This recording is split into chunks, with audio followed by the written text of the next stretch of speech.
ನಮಸ್ತೆ. Anvay kitchen and ಕ್ರಿಯೇಷನ್ಸ್ಗೆ ಸ್ವಾಗತ. Friends, ನಾನಿವತ್ತು ರುಚಿಯಾಗಿರುವಂಥ ಆರೋಗ್ಯಕರವಾಗಿರುವಂತಹ ನುಗ್ಗೆ ಸೊಪ್ಪಿನ ರೈಸ್ ಬಾತ್ ಹೇಗೆ ಮಾಡೋದು ಅಂತ ಶೇರ್ ಮಾಡ್ತಾ ಇದ್ದೀನಿ. ವಿಡಿಯೋ ನೋಡೋದಕ್ಕೂ ಮುಂಚೆ ನೀವಿನ್ನೂ ನನ್ನ ಚಾನಲ್ಗೆ ಸಬ್ಸ್ಕ್ರೈಬ್ ಮಾಡಿಲ್ಲ ಅಂದರೆ ಪ್ಲೀಸ್ ಸಬ್ಸ್ಕ್ರೈಬ್ ಮಾಡಿಕೊಡಿ. ಫ್ರೆಂಡ್ಸ್, ಮೊದಲಿಗೆ ಇಲ್ಲಿ ನಾನು ಒಂದು ಕುಕ್ಕರನ್ನು ಬಿಸಿಗೆ ಇಟ್ಕೊಂಡಿದ್ದೀನಿ. ಅದಕ್ಕೆ ಸುಮಾರೊಂದು 4 ಚಮಚ ಆಗೋಷ್ಟು ಎಣ್ಣೆ ಹಾಕಿ, ಜೊತೆಗೆ 1 ಚಮಚದಷ್ಟು ಜೀರಿಗೆ ಮತ್ತು ಸ್ವಲ್ಪ ಕರಿಬೇವಿನ ಎಲೆಗಳು, 1 ಹಸಿಮೆಣಸಿನಕಾಯಿ ಮತ್ತು 1 ಈರುಳ್ಳಿಯನ್ನು ಹಾಕ್ಕೊತಾ ಇದ್ದೀನಿ. ಜೀರಿಗೆ ಎಲ್ಲ ಸ್ವಲ್ಪ ಕೆಂಪಾದ ನಂತರ ನಾವು ಈರುಳ್ಳಿಯನ್ನು ಸೇರಿಸ್ಕೊಳ್ಳೋಣ. ಮೀಡಿಯಮ್ ಗಾತ್ರದ 1 ಈರುಳ್ಳಿಯನ್ನು ಹಾಕಿ ನಾನಿಲ್ಲಿ ಚೆನ್ನಾಗಿ ಫ್ರೈ ಮಾಡ್ಕೊತಾ ಇದ್ದೀನಿ. ಸ್ವಲ್ಪ ಟ್ರಾನ್ಸ್ಪರೆಂಟ್ ಕಲರ್ ಆಗಬೇಕು ಈರುಳ್ಳಿ, ಅಲ್ಲಿವರೆಗೂ ಫ್ರೈ ಮಾಡ್ಕೊಳ್ಳೋಣ.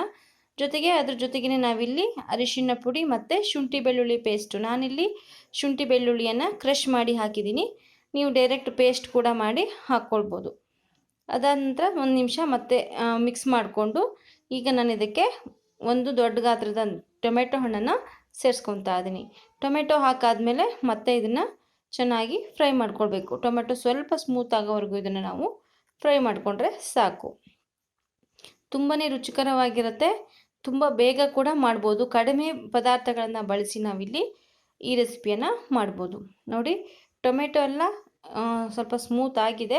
ಸೊ ಇವಾಗ ನಾನು ಇದಕ್ಕೆ ನುಗ್ಗೆ ಸೊಪ್ಪನ್ನು ಹಾಕ್ತಾ ಇದ್ದೀನಿ. ನಾನಿಲ್ಲಿ ಸೋಯಿಸ್ಬಿಟ್ಟು ವಾಶ್ ಮಾಡಿ ಹಾಕಿದ್ದೀನಿ. ನೀವು ಇದನ್ನು ಬೇಕಾದರೆ ಇನ್ನೂ ಸ್ವಲ್ಪ ಸಣ್ಣದಾಗಿ ಕಟ್ ಮಾಡಿ ಕೂಡ ಹಾಕ್ಕೊಳ್ಬೋದು ಸೊಪ್ಪನ್ನು. ಈಗ ರುಚಿಗೆ ತಕ್ಕಷ್ಟು ಉಪ್ಪು ಮತ್ತು ಖಾರಕ್ಕೆ 1 ಅರ್ಧ ಚಮಚದಷ್ಟು ಚಿಲ್ಲಿ ಪೌಡರ್ ಮತ್ತು 1 ಚಮಚದಷ್ಟು ಧನಿಯಾ ಪೌಡರ್, ಅರ್ಧ ಚಮಚದಷ್ಟು ಗರಂ ಮಸಾಲೆಯನ್ನು ಹಾಕ್ಕೊಂಡು ಚೆನ್ನಾಗಿ ಸೊಪ್ಪನ್ನು ಬಾಡಿಸ್ಕೊಳ್ಬೇಕು. ಎಣ್ಣೆಯಲ್ಲೇ 1-2 ನಿಮಿಷ ಅದನ್ನು ನಾವು ಈ ರೀತಿ ಫ್ರೈ ಮಾಡಿಕೊಂಡ್ರೆ ಟೇಸ್ಟು ತುಂಬ ಚೆನ್ನಾಗಿ ಬರುತ್ತೆ. ನೋಡಿ, ಈ ರೀತಿಯಾಗಿ ನೋಡಿ ಫ್ರೆಂಡ್ಸ್, ಚೆನ್ನಾಗಿ ಫ್ರೈ ಮಾಡ್ಕೊಳ್ಳಿ. ಇದು ಬೇಗ ಸೊಪ್ಪಾಗಿರೋದ್ರಿಂದ ಬೇಗನೆ ಬೆಂದ್ಬಿಡುತ್ತೆ. ಇದನ್ನ ನಾವು ಸಣ್ಣದಾಗಿ ಕಟ್ ಮಾಡೋ ನೆಸೆಸಿಟಿ ಇರೋದಿಲ್ಲ. ಬೇಕು ಅಂದರೆ ಸಣ್ಣದಾಗಿ ಕಟ್ ಮಾಡ್ಕೊಂಡು ಹಾಕ್ಕೊಳ್ಬೋದು. ನೋಡಿ, ಇವಾಗ ಸೊಪ್ಪೆಲ್ಲ ಚೆನ್ನಾಗಿ ಎಣ್ಣೆಯಲ್ಲಿ ಫ್ರೈ ಆಗಿದೆ. ಇವಾಗ ನಾನು ಇದಕ್ಕೆ ಅಕ್ಕಿಯನ್ನು ವಾಶ್ ಮಾಡಿ ಹಾಕ್ಕೊತಾ ಇದ್ದೀನಿ. ಸುಮಾರು 2 ಕಪ್ ಆಗೋಷ್ಟು ಅಕ್ಕಿಯನ್ನು ನಾನು ಇಲ್ಲಿ ಬಳಸಿದ್ದೀನಿ. 2 ಕಪ್ ಅಕ್ಕಿಗೆ 4 ಕಪ್ ಆಗುವಷ್ಟು ನೀರನ್ನು ಹಾಕೋಣ. ಮತ್ತು ಇಲ್ಲಿ ನಾನು ಚಕ್ಕೆ, ಲವಂಗ, ಏಲಕ್ಕಿಯನ್ನು ಈ ಹಂತದಲ್ಲಿ ಹಾಕ್ತಾ ಇದ್ದೀನಿ. ನೀವು ಮೊದಲೇ ಅಂದರೆ ಒಗ್ಗರಣೆಗೇನೆ ಇದನ್ನು ಹಾಕ್ಕೊಂಡ್ರೂ ನಡೆಯುತ್ತೆ. ನಾನಿದು ಸ್ವಲ್ಪ ಡಿಫ್ರೆಂಟಾಗಿ ಟೇಸ್ಟ್ ಬರುತ್ತೆ ಈ ರೀತಿ ಹಾಕೋದ್ರಿಂದ ಅಂತ ಲಾಸ್ಟಲ್ಲಿ ಸೇರಿಸ್ತಾ ಇದ್ದೀನಿ. ನೋಡಿ, ಈ ರೀತಿ ಹಾಕ್ಕೊಂಡಾದ್ಮೇಲೆ ಚೆನ್ನಾಗಿ ಒಮ್ಮೆ ಮಿಕ್ಸ್ ಮಾಡ್ಕೊಳ್ಳಿ. ಅದಾದ ನಂತರ ನಾನಿಲ್ಲಿ 2 ಕಪ್ ಅಕ್ಕಿಗೆ 4 ಗ್ಲಾಸ್ ಆಗೋಷ್ಟು ನೀರನ್ನು ಹಾಕ್ತಾ ಇದ್ದೀನಿ. ಹಾಕಿ ಚೆನ್ನಾಗಿ ಮಿಕ್ಸ್ ಮಾಡ್ಕೊಳ್ಬೇಕು.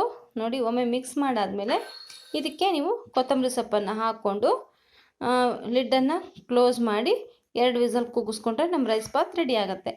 ಚೆನ್ನಾಗಿ ಮಿಕ್ಸ್ ಮಾಡ್ಕೊಳ್ಳಿ. ನೀರನ್ನು ಬಿಸಿ ಮಾಡಿ ಹಾಕಿದ್ರೂ ಕೂಡ ನಮಗೆ ಬಾತ್ ಬೇಗ ರೆಡಿ ಆಗುತ್ತೆ.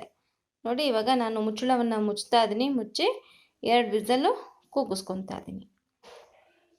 ನೋಡಿ ಫ್ರೆಂಡ್ಸ್, 2 ವಿಸಲ್ ಆಗಿ ಇದಿವಾಗ ಸ್ವಲ್ಪ ಕೂಲಾಗಿದೆ. ನೋಡಿ, ಇದನ್ನ ಇವಾಗ ಮಿಕ್ಸ್ ಮಾಡ್ಕೊಳ್ಳೋಣ.